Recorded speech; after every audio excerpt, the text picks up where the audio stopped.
Malam itu, langit Papua seolah menyimpan sesuatu. Bintang-bintang bersembunyi di balik awan tebal, dan udara terasa lebih sunyi dari biasanya. Tapi di balik gelap dan sunyinya malam, sebuah operasi besar sedang dirancang. Operasi yang hanya dikenal dengan satu nama, Operasi Hitam. Di sebuah ruangan dengan penerangan redup, peta-peta besar terbentang di atas meja. Puluhan titik merah tersebar di satu kawasan pegunungan terpencil di Papua. Daerah yang dikenal angker bahkan oleh warga sekitar.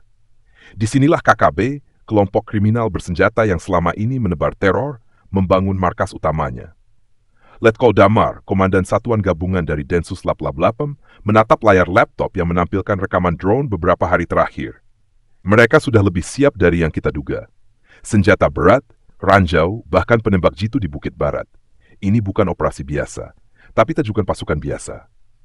Tim Densus 888 kali ini bukan tim biasa. Mereka terdiri dari personel paling terlatih, mantan-mantan penyusup, sniper elit, hingga ahli IT perang elektronik. Semua dikumpulkan dalam misi satu arah, menyerbu dan menghancurkan markas KKB. Namun ada satu hal yang belum diketahui oleh tim. Beberapa kilometer dari lokasi target, di dalam gua tersembunyi, seorang pria bertopeng duduk menghadap layar monitor. Mereka datang, katanya lirih. Kita sambut mereka dengan neraka. Pria itu adalah Yudas, mantan tentara yang membelot dan menjadi komandan pasukan KKB. Licik, terlatih, dan tak punya belas kasihan. Ia sudah mencium gelagat operasi ini bahkan sebelum drone pertama Densus 888 terbang. Sementara itu di markas Densus, satu persatu personel mulai diberangkatkan ke titik infiltrasi. Termasuk satu orang yang tak biasa, Bayu, seorang agen muda Densus yang baru bergabung, tapi dipercaya punya insting tajam dan intuisi luar biasa. Namun Bayu menyimpan rahasia besar yang tak diketahui rekan-rekannya. Bayu, kau masuk dari sisi utara, tebing curam itu. Ada jalur sempit yang cuma bisa dilalui 2 orang, ujar Letkol Damar. Siap, komandan. Dan ingat, ini bukan misi untuk jadi pahlawan, kita semua harus kembali hidup. Mereka berjalan dalam diam. Malam itu, setiap langkah menyatu dengan bayangan malam. Tapi diam bukan berarti aman, karena malam di hutan Papua bukan sekadar gelap, ia menyembunyikan sesuatu yang tak terlihat.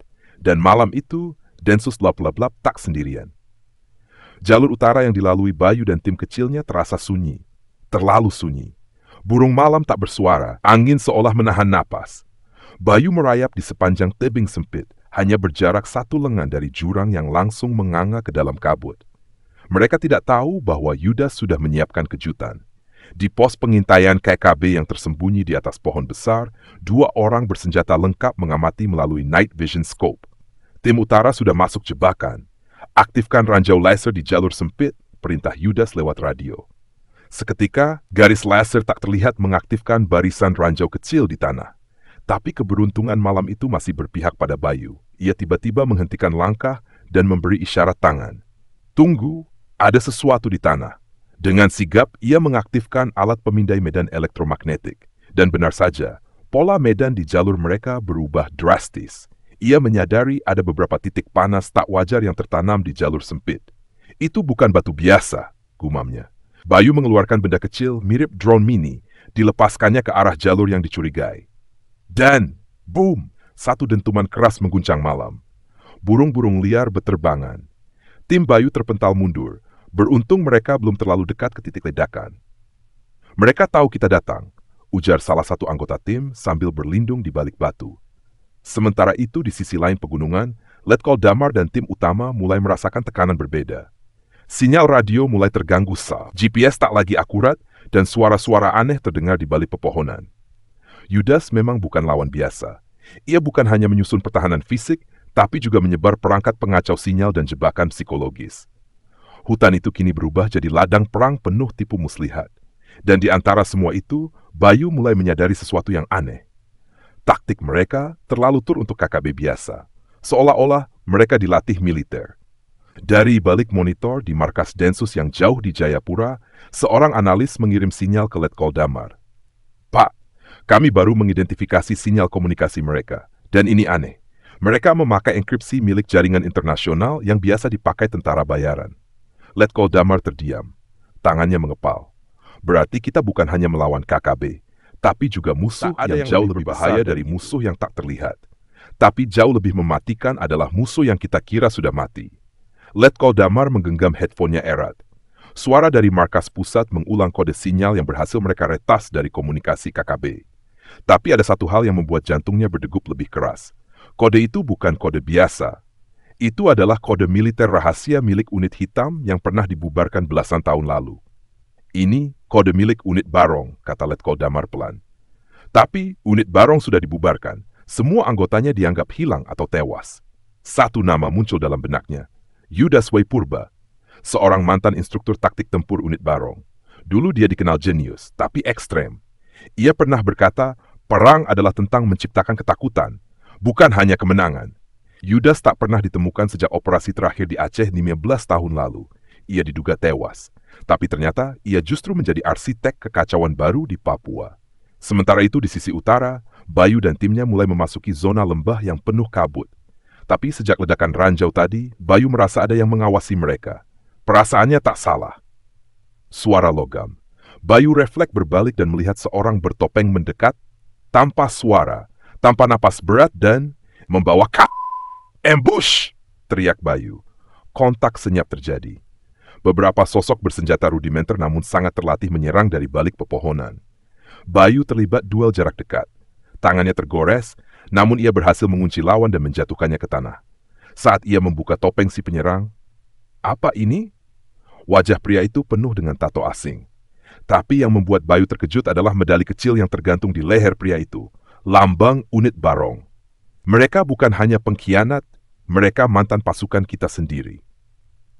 Di tempat lain, Yudas menatap layar. Ia menyadari Bayu adalah ancaman. Yang satu itu tak boleh keluar hidup-hidup. Ia lalu memanggil seseorang.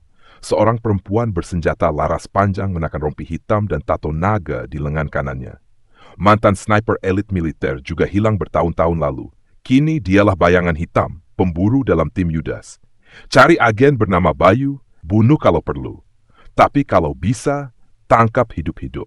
Dia putra dari orang yang pernah membuatku kehilangan semuanya. Rina tersenyum tipis. Aku suka permainan ini.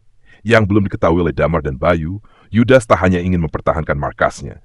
Ia sedang mempersiapkan ledakan besar yang bisa mengacaukan seluruh wilayah timur Indonesia. Setiap detik yang terlewat membawa mereka lebih dekat ke dalam perangkap yang tak bisa dihindari. Tapi di balik itu, ada satu hal yang tak boleh mereka lupakan.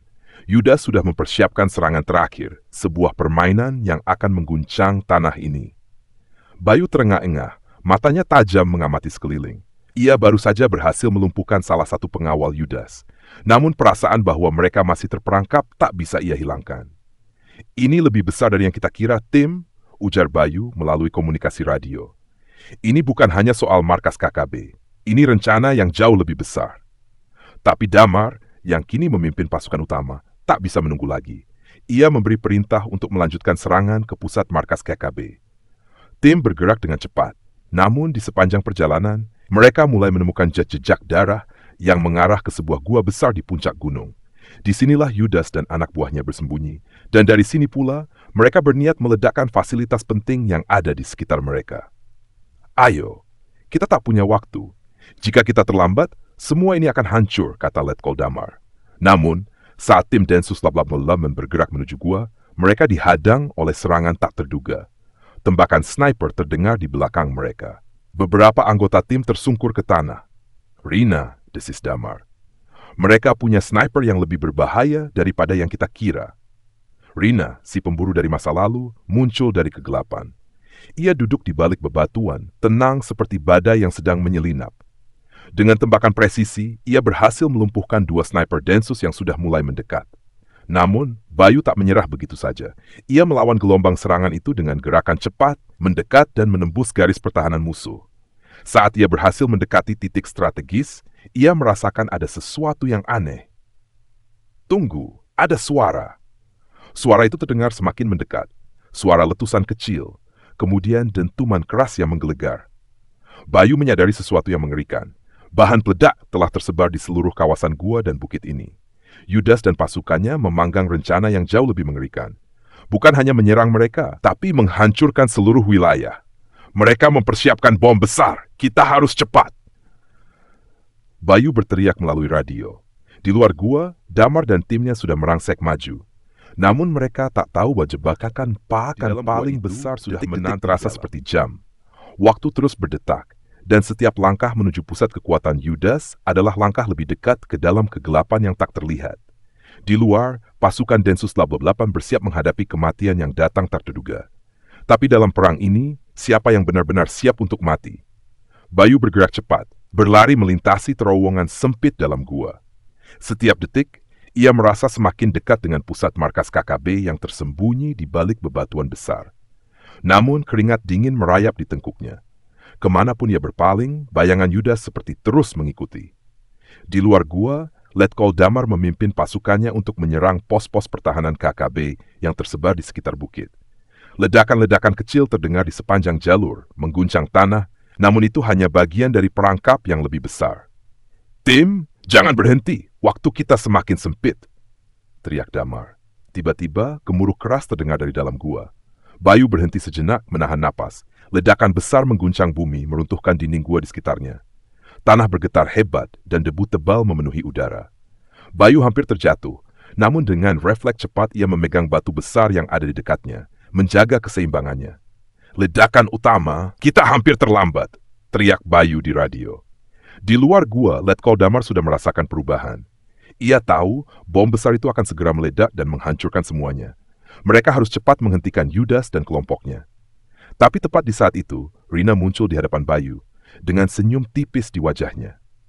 Di tangan Rina ada senjata laras panjang yang dipasang untuk menembak presisi. Rina adalah pembunuh yang terlatih. Ia telah lama menunggu momen ini. "Bayu," kata Rina dengan suara dingin, "kami sudah siap mengakhiri semua ini." Bayu menatap tajam. Ia tahu bahwa Rina bukan hanya musuh yang harus dilawan. Dia adalah simbol dari masa lalu yang telah lama terkubur. Pembunuh yang terlatih, seorang mantan rekan yang kini berbalik menjadi lawan. "Kau bukan bagian dari mereka," jawab Bayu, mencoba mengendalikan situasi. "Kau tahu ini salah, Rina." Rina tersenyum tipis, mata tajam seperti elang. "Kau terlalu naif, Bayu. Ini bukan soal benar atau salah. Ini soal bertahan hidup, dan aku memilih bertahan." Sementara itu, di bagian lain gua, Yudas mempersiapkan serangan terakhir. Ia tahu bahwa ini adalah momen yang telah ia tunggu. Bom utama sudah dipasang, dan jika detik-detik terakhir itu datang, tak ada yang bisa menghentikannya. "Tutup pintu gua, jangan biarkan mereka masuk," perintah Yudas dengan suara berat. Tapi saat bom utama mulai berdetak, semua terasa terlambat. Bayu dan Rina berhadapan langsung, sementara Letkol Damar dan timnya semakin dekat untuk masuk ke dalam gua. Dengan sekuat tenaga, Bayu berlari, melompat ke arah Rina, mencoba merebut senjatanya. Mereka bertarung dalam keheningan malam yang penuh ketegangan. Suara ledakan dan benturan senjata bersautan, dan kegelapan semakin pekat, seiring dengan debu yang semakin tebal. Bayu dengan pernapasan berat bergerak cepat melewati reruntuhan yang terus jatuh. Matanya tetap fokus pada satu tujuan. Rina, sang perwira KKB yang dikenal kejam, dengan mata yang penuh kebencian dan tekad yang tidak bisa digoyahkan. Rina berdiri di tengah ruangan, wajahnya dipenuhi darah. Tubuhnya penuh luka, namun ia masih menggenggam senjatanya dengan erat. Di hadapannya, Bayu berjalan perlahan. Langkahnya tegas, meski tubuhnya sendiri telah banyak terluka. Rina menatapnya dengan tatapan penuh amarah dan kemenangan. "Akhirnya, kita berhadapan, Bayu," katanya dengan senyum sinis. "Aku tahu kau pasti datang. Tapi percayalah, ini adalah akhir perjalananmu." Bayu tidak menjawab. Matanya hanya menatap tajam ke arah Rina, siap menghadapi apapun yang akan terjadi. Tanpa peringatan, Rina melepaskan tembakan cepat. 2 peluru melesat ke arahnya. Bayu, dengan refleks yang terlatih, melompat ke samping, menghindari tembakan itu dengan sempurna. Rina tidak memberi ampun, segera mengganti magazin dan menembak lagi. "Kau tidak bisa menghindar selamanya, Bayu," teriak Rina dengan suara penuh kebencian. Namun, Bayu sudah siap. Ia berlari cepat menuju Rina, memanfaatkan segenap tenaga yang tersisa untuk mendekat dalam jarak yang dekat. Tembakan Rina kembali meleset, kali ini lebih dekat dari sebelumnya. Namun Bayu berhasil menekan tubuh Rina ke dinding gua. Di saat yang sama, Rina mengeluarkan pisau besar dari pinggangnya. Dengan gerakan cepat, ia menusukkan pisau itu ke arah perut Bayu. Bayu, yang sudah terbiasa dengan pertempuran jarak dekat, menangkis serangan itu, memutar tubuhnya untuk menghindar. Pisau itu hanya menggores bahunya. Rina, yang merasa terdesak mendorong tubuh Bayu dengan keras, berusaha melepaskan diri. Tapi Bayu segera mengamankan tangannya di leher Rina, memaksa Rina terhimpit di dinding. Adrenalin memuncak. Keduanya saling berjuang untuk menguasai pertarungan ini. Kau terlalu lama dalam kegelapan, Rina, kata Bayu dengan suara berat. Ini semua harus berakhir. Dengan satu gerakan cepat, Bayu berhasil merebut pisau dari tangan Rina dan menendangnya ke samping. Rina kini hanya bersenjatakan tekad dan kebencian yang membara. Ia berbalik dan memukul wajah Bayu dengan telapak tangannya, mencoba untuk membutakan dan melemahkan lawannya. Namun Bayu masih bertahan, meskipun napasnya mulai sesak. Rina kembali mencoba menyerang dengan serangan maut. Namun Bayu sudah bisa membaca gerakannya. Dalam satu kesempatan, saat Rina melangkah maju untuk menyerang, Bayu memiringkan tubuhnya, meluncurkan sebuah pukulan keras ke wajah Rina. Rina terhuyung mundur, terjatuh ke tanah, namun segera bangkit dengan penuh kemarahan. "Kau tidak akan menang, Bayu," teriaknya sambil berdiri dan meraih senjatanya. Namun, Bayu sudah tidak memberi kesempatan lagi. Dengan segenap tenaga yang tersisa, ia mengarahkan pistolnya ke arah Rina. Tembakan keras terdengar, melesat begitu cepat, tepat mengenai dada Rina. Rina terhuyung, matanya terbuka lebar seolah tidak percaya. "Ini adalah akhirmu, Rina," kata Bayu pelan, suaranya hampir hilang dalam kebisingan yang masih terdengar di sekeliling mereka. Rina terjatuh ke tanah, darah mengalir deras dari luka tembakan itu. Matanya yang dulu penuh kebencian kini mulai suram, dan tubuhnya yang kuat perlahan melemah. Sebelum benar-benar jatuh ke tanah, ia sempat berkata dengan suara hampir tidak terdengar. Kau tidak mengerti. Ini bukan akhir," katanya dengan napas terputus-putus. Tapi kata-kata itu tak bisa lagi mengubah apa yang sudah terjadi. Rina, sang perwira KKB yang sudah lama menjadi ancaman, akhirnya terjatuh. Bayu, meskipun penuh luka, hanya bisa menatapnya dalam diam. Di luar gua, Damar dan tim Densus Blablabla akhirnya berhasil mengamankan seluruh area. Mereka menyisir setiap sudut markas, menahan sisa-sisa anggota KKB yang masih hidup dan melumpuhkan yang berusaha melawan. Pasukan yang telah bekerja keras sepanjang operasi ini akhirnya mengamankan keseluruhan markas. Namun bagi Bayu, pertempuran ini belum berakhir. Meski musuh utama telah runtuh, rasa sakit dan kelelahan semakin menyelimutinya. Tapi ia tahu, apa yang telah dilakukannya adalah langkah pertama untuk mengakhiri derita yang telah berlangsung lama. Dalam kesunyian yang menyelimuti, Bayu hanya bisa merenung, menatap tubuh Rina yang kini terbujur kaku. Ia tahu, perjalanan ini akan selalu dikenang, bukan hanya oleh dirinya, tetapi oleh seluruh tanah Papua. Gema tembakan terakhir masih bergema samar di dinding gua batu. Tubuh Rina kini terbujur diam, dan di sekelilingnya hanya sunyi yang tersisa. Bayu berdiri terpaku, napasnya tersengal, dadanya naik turun cepat. Darah menetes dari pelipisnya, tubuhnya penuh luka dan peluh. Tapi matanya menyala. Bukan karena kemenangan, tapi karena ia tahu satu hal penting, masih ada satu sosok yang belum dihadapi. Yudas. Langkah kaki pelan terdengar di lorong sempit di belakangnya.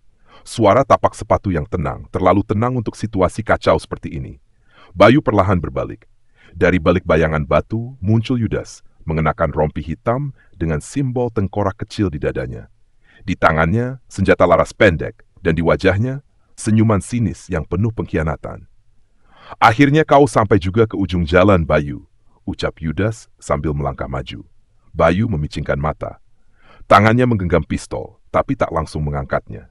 Di hadapannya berdiri bukan hanya seorang musuh, tapi pengkhianat. Mantan rekan satu tim yang pernah makan sepiring tidur dalam tenda yang sama. Namun kini berdiri sebagai dalang teror yang merenggut nyawa puluhan rekan Densus 88 dan warga sipil tak berdosa. "Kau mengkhianati sumpah kita, Yudas," kata Bayu pelan, nadanya nyaris pecah. "Kau bukan hanya bunuh rakyat, kau bunuh saudara sendiri." Yudas terkekeh kecil, sinis, penuh penghinaan. "Sumpah, saudara? Itu semua omong kosong, Bayu. Kau percaya sistem ini? Negara ini? Mereka tinggalkan kita di medan perang, dan aku melihat kenyataan. Aku memilih yang kuat, dan kau hanya pion yang tak sadar dimainkan." Bayu menunduk sejenak. Nafasnya berat, dadanya sesak, tapi bukan karena luka, melainkan karena sakit di hati. Melihat seseorang yang dulu ia anggap sahabat, kini menjadi musuh terakhir yang harus dihabisi. "Kau tahu," kata Bayu mendongak, "aku masih ingat saat kita latihan malam hari di hutan Gunung Salak. Kau bilang, kalau kita mati bareng. Kalau kita hidup, kita pulang sama-sama. Tapi lihat kau sekarang." Wajah Yudas berubah. Sekilas, hanya sekilas, terlihat kilatan perasaan di matanya. Tapi ia segera menepisnya. Ia angkat pistol, menodong ke arah Bayu. Omong kosong itu tak akan selamatkanmu sekarang.